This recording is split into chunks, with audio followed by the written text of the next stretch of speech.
안녕하세요. 여러분의 이야기가 밤하늘에 찬란한 별이 되는 곳 사연나영입니다. 세상에는 절대 호기심으로라도 손을 대서는 안 되는 것들이 있습니다. 그중 하나가 바로 인간의 뇌를 완전히 망가뜨리고 영혼까지 갉아먹는 질병, 바로 도박이죠. 도박 중독은 단순히 돈을 잃는 것으로 끝나지 않습니다.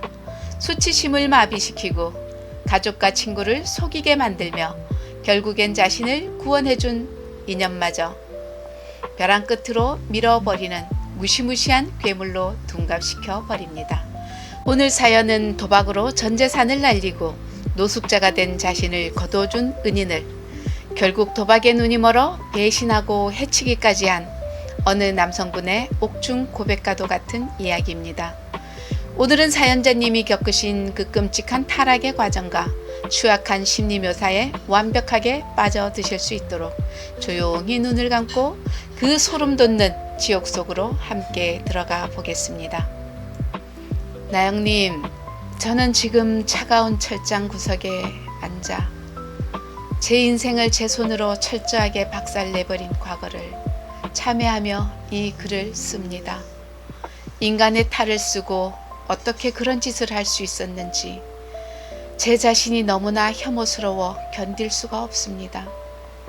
5년 전만 해도 저는 중소기업의 자재팀에서 착실하게 일하며 적금을 붓고 살아가던 아주 평범한 30대 미혼 남성이었습니다. 비록 큰 돈은 벌지를 못했지만 부모님이 물려주신 작은 빌라 한 채를 가지고 남부럽지 않게 성실하게 살아가고 있었죠. 내 인생이 완벽하게 궤도를 이탈한 건 부서 회식이 끝나고 평소 친하게 지내던 최대리의 유혹에 넘어가면서부터였습니다. 야, 맨날 그렇게 숨만 쉬고 돈 모으면 언제 집 평수 늘리냐? 내가 기가 막히게 스트레스 푸는데 알려줄게. 딱 10만 원만 들고 따라와봐. 술김에 혹심으로 따라간 곳은 도심 외곽의 한 허름한 상가 지하에 불법으로 차려진 하우스였습니다. 매캐한 담배 연기와 칩 부딪히는 소리, 사람들의 탐욕스러운 눈빛. 저는 그날 처음으로 바카라라는 카드 게임을 접했습니다. 룰도 제대로 몰랐던 저는 최대리가 시키는 대로 돈을 걸었는데 놀랍게도 그날 단 2시간 만에 제 한 달치 월급이 넘는 돈을 땄습니다. 손에 쥐어진 빳빳한 5만원권 다발. 그때 제 뇌혈관을 타고 흐르던 그 짜릿한 도파민의 감각을 저는 아직도 잊지 못합니다. 내가 한 달 내내 상사한테 욕먹어가며 뼈 빠지게 일해서 번 돈을 여기서 단 2시간 만에 보는구나. 나는 왜 이렇게 바보같이 살았지? 그 얄팍한 초심자의 행운이 저를 지옥으로 끌고 들어가는 악마의 미끼라는 걸 그때는 꿈에도 몰랐습니다. 그날 이후 저는 미친 듯이 도박장으로 출근 도장을 찍기 시작했습니다. 하지만 행운은 2번 다시 찾아오지 않았죠. 잃은 돈을 복구하겠다는 오기. 본전 생각에 저는 마이너스 통장을 뚫고 캐피탈 대출을 받고 결국엔 제가 살던 빌라까지 담보로 잡아 사채를 끌어 썼습니다. 돈을 잃을수록 제 눈빛은 광기로 벅뜨겼고 잦은 지각과 결근으로 결국 회사에서도 쫓겨나고 말았습니다. 도박에 손을 댄 지 불과 8개월, 제 손에 남은 건 빚쟁이의 끔찍한 독촉 전화와 부모님의 유산이었던 집마저 날리고 길거리로 나앉는 비참한 깡통 신세뿐이었습니다. 한겨울이 찾아왔고 저는 무료 급식소를 전전하며 서울역 지하도에서 종이박스를 덮고 자는 노숙자로 전락했습니다. 너무나 춥고 배가 고파서 죽고 싶었지만 죽을 용기조차 없었던 쓰레기가 바로 저였습니다. 가족들도 제 빚 독촉에 지쳐 연을 끊었고 저는 철저하게 세상에 혼자 버려진 채 썩어가고 있었습니다. 그러던 어느 날 밤 소주 한 병을 구걸해 마시고 골목길 구석에 쓰러져 있을 때 고급 외제차에서 내린 중년 남성 한 명이 술에 잔뜩 취해 비틀거리며 골목길을 걸어오는 것이 보였습니다. 그때 주변에서 슬렁거리던 동네 불량배 서너 명이 그 남성을 둘러쌌습니다. 아저씨, 돈 좀 빌려주쇼 라며 시비를 걸고는 취해서 저항도 못하는 남성의 지갑과 값비싼 시계를 빼앗으려 멱살을 잡고 주먹을 휘두르려 하고 있었죠. 저는 그때 무슨 생각이었는지 모르겠습니다. 잃을 게 없다는 절망감 때문이었을까요? 저는 소주병을 깨뜨리고 고함을 지르며 그 불량배들에게 미친 듯이 달려들었죠.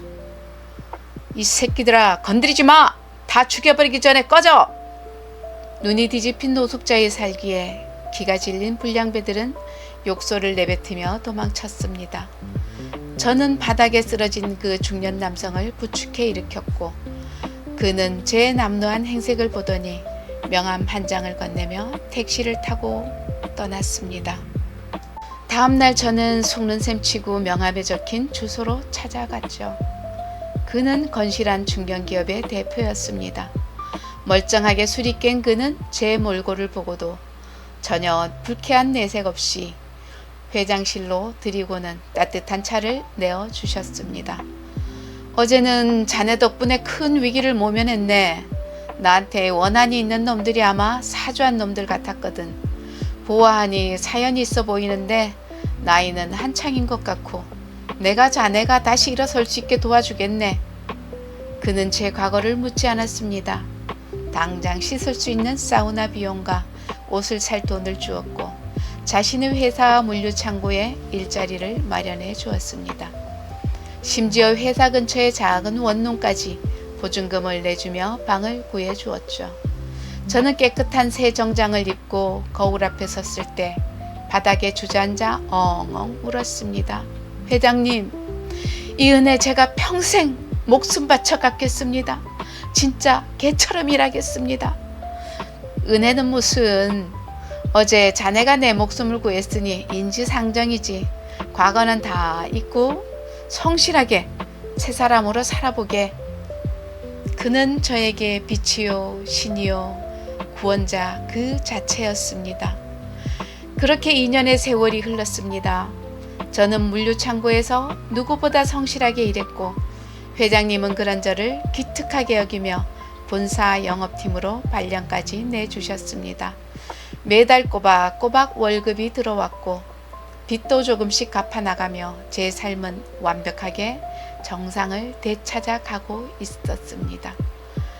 주변 사람들도 저를 유능한 대리님이라 부르며 존중해 주었죠. 하지만 인간의 간사함은 배가 부르고 등이 따뜻해질 때 비로소 그 추악한 본성을 드러내는 법입니다.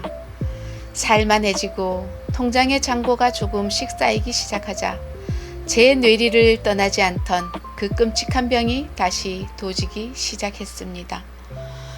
지금 내가 버는 월급으로는 빚 갚고 늙어 죽을 때까지 집 한 채도 못 산다.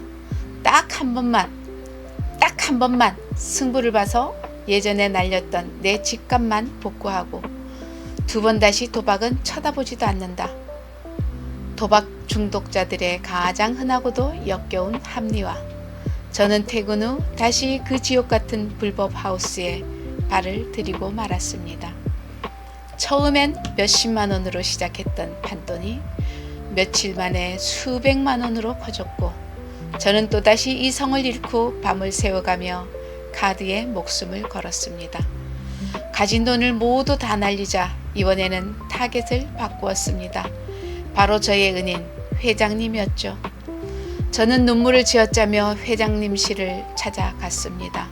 회장님, 제가 평생의 은인인 회장님께 이런 말씀 드리기 너무 염치 없지만 저희 어머니가 급성 폐혈병으로 쓰러지셨습니다. 당장 골수 이식 수술을 해야 하는데 제가 모아둔 돈이 턱없이 부족하네요. 제발 1억만 빌려주십시오. 제가 이자까지 쳐서 1년 안에 무조건 갚겠습니다. 차용증도 쓰겠습니다. 저를 완전히 신뢰하고 있던 회장님은 제 거짓 눈물의 수가 아무런 의심 없이 1억 원이라는 거금을 제 계좌로 쌓아주셨습니다. 자네 어머니 일인데 내가 모른 척 할 수 있나? 이자는 필요 없으니 1년 뒤에 자네가 여유 생기면 갚게. 너무 걱정하지 말고. 그 돈을 입금받은 날 저는 병원이 아니라 곧장 도박장으로 달려갔습니다. 이 돈이면 무조건 잃은 돈 다 복구하고 회장님 돈 갖고도 떵떵거리며 살 수 있다. 제 눈에는 이미 회장님에 대한 고마움이나 죄책감 따위는 존재하지 않았습니다. 오직 돈을 따겠다는 맹목적인 탐욕과 광기만이 가득 차 있었죠. 하지만 악마는 그렇게 호락호락하게 돈을 내어주지 않았습니다. 처음 며칠은 돈을 따는가 싶더니 이내 판이 꼬이기 시작했습니다. 1억 원이라는 돈이 도박장에서는 휴지 조각처럼 허무하게 증발해 버렸죠. 돈은 잃을수록 제 이성은 완벽하게 마비되어 갔습니다. 안 돼. 회장님 돈은 무조건 갚아야 해. 여기서 멈추면 난 끝이야. 1년 기한이 있잖아. 저는 미친 사람처럼 다시 대출을 알아보기 시작했습니다. 멀쩡한 직장과 연봉이 있었기에 제1금융권에서 직장인 신용대출을 최대로 끌어모았고 카드론 현금 서비스까지 손을 댔습니다. 그렇게 끌어모은 5천만 원을 들고 다시 도박장에 갔지만 결과는 뻔했습니다. 단 4시간 만에 모든 돈을 다 잃고 딜러에게 쫓겨나듯 밖으로 내동댕이 쳐졌습니다. 찬바람이 부는 새벽거리에 덩그러니 서서 저는 제 핸드폰에 찍힌 대출 만기 문자와 회장님과 썼던 차용증 사진을 번갈아 보며 미친 듯이 머리를 쥐어뜯었습니다. 내가 무슨 짓을 한 거야? 길바닥에 엎드려 아스팔트에 머리를 찢으며 짐승처럼 통곡했습니다. 갚아야 할 대출금과 이자, 그리고 1년 뒤 회장님께 갚아야 할 1억 원. 이제 제게는 월급을 차압당하고 직장에서 쫓겨나고 횡령과 사기로 감방에 갈 일만 남아 있었습니다. 그 극심한 공포와 압박감에 며칠 밤을 뜬 눈으로 새우며 술만 퍼마셨죠. 살이 쏙 빠지고 눈빛은 시커멓게 죽어갔죠. 결국 저는 최후의 방법을 선택했습니다. 그래, 회장님은 부자잖아. 1억이로도 티도 안 나는 사람이야. 나한테 목숨 빚을 졌는데 내가 솔직하게 빌면 용서해주고 탕감해 주시겠지? 날 한 번 살려준 사람인데 2번은 못 살려주겠어? 이 지독하게 뻔뻔하고 이기적인 쓰레기 같은 발상. 도박 중독자의 뇌는 이미 정상적인 인간의 사고방식을 완전히 상실한 상태였습니다. 다음날 저는 술 냄새를 풍기며 덜덜 떨리는 몸으로 회장님 실문을 열고 들어갔습니다. 회장님은 퀭한 제 얼굴을 보더니 화들짝 놀라며 자리에서 일어나셨죠. 자네 왜 그러나? 어머니가 결국 잘못되셨나? 저는 그 자리에 무릎을 꿇고 엎드려 엉엉 울며 모든 것을 털어놓았습니다. 회장님, 죄송합니다. 어머니 수술비는 거짓말이었습니다. 사실 도박빚이 있었습니다. 빌려주신 돈 다 잃었어요. 대출금도 못 막아서 저 이제 죽게 생겼습니다. 회장님, 제발 저 한 번만 더 살려주십시오. 제가 이 은혜 뼛속 깊이 새기고 진짜 개처럼 일해서 평생 갚겠습니다. 저를 향해 잿더리라도 날아올 줄 알았습니다. 쌍욕을 하며 경찰에 신고할 줄 알았죠. 하지만 회장님은 굳은 얼굴로 한창 동안 저를 내려다보더니 긴 한숨을 쉬며 책상 서랍에서 무언가를 꺼내 제 앞에 던졌습니다. 그것은 고급 정신병원과 도박중독치료센터의 명함 2장이었습니다. 자네, 돈이 문제가 아니야. 자네는 지금 병에 걸렸어. 스스로를 통제하지 못하는 심각한 정신병 말이야. 회장님의 목소리는 차가웠지만 그 안에는 묘한 경멸과 동정이 섞여 있었습니다. 1억은 당장 안 갚아도 좋아. 하지만 자네, 당장 오늘부로 회사 그만두고 이 명함에 있는 정신병원 폐쇄병동으로 들어가게. 거기서 인간구실할 수 있게 치료부터 받고 나와. 그게 자네가 살 수 있는 유일한 길이야. 순간 저는 귀를 의심했습니다. 정신병원?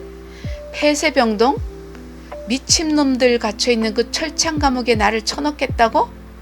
도박 중독으로 망가진 제 뇌는 회장님의 그 마지막 배려이자 충고를 철저하게 기만과 조롱으로 받아들였습니다. 아, 내가 지금 돈 1억 좀 날려먹었다고 멀쩡한 사람을 지금 미친놈 취급해? 나를 쓰레기 정신병자 취급하고 팽하겠다는 거구나. 내가 지 목숨 살려준 은인인데 돈 좀 빌렸다고 날 병원에 가둬? 그동안 회장님에게 굽신거리며 억눌려왔던 묘한 자격지심, 그리고 돈을 날렸다는 극도의 스트레스와 분노가 한꺼번에 폭발하며 제 눈이 완벽하게 붉게 뒤집히고 말았습니다. 정신병원? 내가 왜 미친놈입니까? 제가 벌떡 일어나며 소리치자 회장님이 당황하며 뒷걸음질을 쳤습니다. 자네 지금 눈빛이 제정신이 아니야. 진정하게. 진정? 당신이 목숨 살려달라고 길바닥에서 싹싹 빌 때 구해준 게 나야. 돈 1억 푼돈 잃었다고 날 정신병자 취급해? 내가 미쳤어? 저는 짐승처럼 울부짖으며 책상 위에 놓여있던 묵직한 크리스탈 문진을 집어들었습니다. 제 손에 흉기가 들린 것을 본 회장님이 급히 책상 밑에 비상벨을 누르려 손을 뻗었습니다. 누르지 마! 순간적인 공포와 분노가 제 이성을 완전히 끊어버렸습니다. 저는 이성을 잃고 회장님에게 달려들어 그 크리스탈 문진으로 회장님의 머리를 무자비하게 내리쳤습니다. 퍽 하는 소리와 함께 회장님이 외마디 비명을 지르며 바닥으로 쓰러졌습니다. 하지만 저는 멈추지 않고 바닥에 쓰러진 회장님의 어깨와 등을 몇 번이나 더 발로 짓밟았습니다. 날 무시하지 마! 날 미친놈 취급하지 말라고! 회장님의 머리에서 붉은 피가 터져나와 고급 카페트를 검붉게 물들이고 있었습니다. 그 피를 본 순간 마비되었던 제 이성이 마치 찬물에 담가진 듯 번쩍 돌아왔습니다. 아, 내가 지금 무슨 짓을... 바닥에 떨어진 피 묻은 문진과 미동도 없이 쓰러져 있는 나의 은인. 저는 사시나무처럼 덜덜 떨며 뒤로 주춤주춤 물러났습니다. 그때 비상벨 소리를 들은 비서실에서 회장님 무슨 일이십니까? 하며 문을 두드리는 소리가 들렸습니다. 또 도망쳐야 해. 잡히면 끝이야. 저는 짐승처럼 헐떡이며 회장님실 안쪽에 있는 임원 전용 비단 계단문을 열고 미친 듯이 도망쳤습니다. 어두운 계단을 굴러떨어지듯 내려오는데 제 손에 묻은 끈적한 피비린내가 코를 찔렀습니다. 그것은 인간이기를 포기한 짐승의 냄새였습니다. 나영님, 그 후로 저는 지옥 같은 일주일을 보냈습니다. 핸드폰 전원을 끄고 훔친 모자를 눌러 쓴 채 인적 드문 모텔과 산속을 전전했죠. 밤마다 눈을 감으면 피를 흘리며 쓰러져 있던 회장님의 모습이 떠올라 미친 듯이 소리를 질렀습니다. 내가 죽였어. 날 살려준 사람을, 나에게 사람답게 살 기회를 준 그 따뜻한 은인을 내가 돈에 미쳐서 죽여버렸어. 도망자의 삶은 길지 않았습니다. 일주일 뒤 허기에 지쳐 편의점에 삼각김밥을 사러 나왔던 저는 잠복하고 있던 형사들에게 덜미를 잡혔습니다. 제 양손에 차가운 쇠고랑이 채워지며 아스팔트 바닥에 짓눌렸을 때 저는 차라리 그 차가운 감촉이 안심이 되었습니다. 경찰 조사 과정에서 천만다행으로 비서가 일찍 발견해 병원으로 이송된 덕분에 회장님이 생명에는 지장이 없다는 소식을 들었습니다. 그 순간 저는 책상에 머리를 박고 오열했습니다. 살인자가 되지 않았다는 안도감 때문이 아니었죠. 그토록 잔인하게 배신당하고 피를 흘렸으면서도 회장님이 경찰에게 나를 살려줬던 불쌍한 청년이다, 선처를 바란다는 탄원서를 써주셨다는 형사의 말을 들었기 때문입니다. 그 따뜻한 용서 앞에 저는 제가 인간이 아니라 도박이라는 병에 완전히 영혼을 잡아먹힌 끔찍한 짐승이었음을 너무나 뼈저리게 깨달았습니다. 지금 이 방송을 듣고 계신 분들 중 나는 통제할 수 있어, 한 번만 따고 그만두면 돼라며 도박의 유혹에 빠져 계신 분이 혹 있다면 제발 제 비참한 꼴을 보고 멈추십시오. 도박은 돈을 잃는 게임이 아닙니다.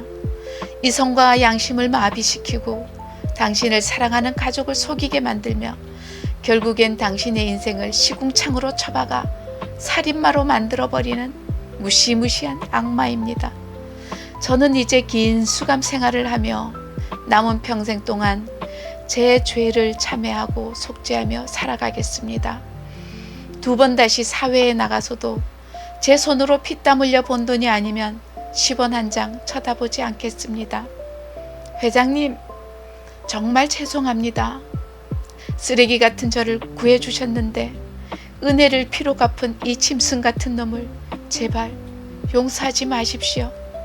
저의 이 끔찍하고 뼈아픈 고백을 끝까지 들어주셔서 감사합니다.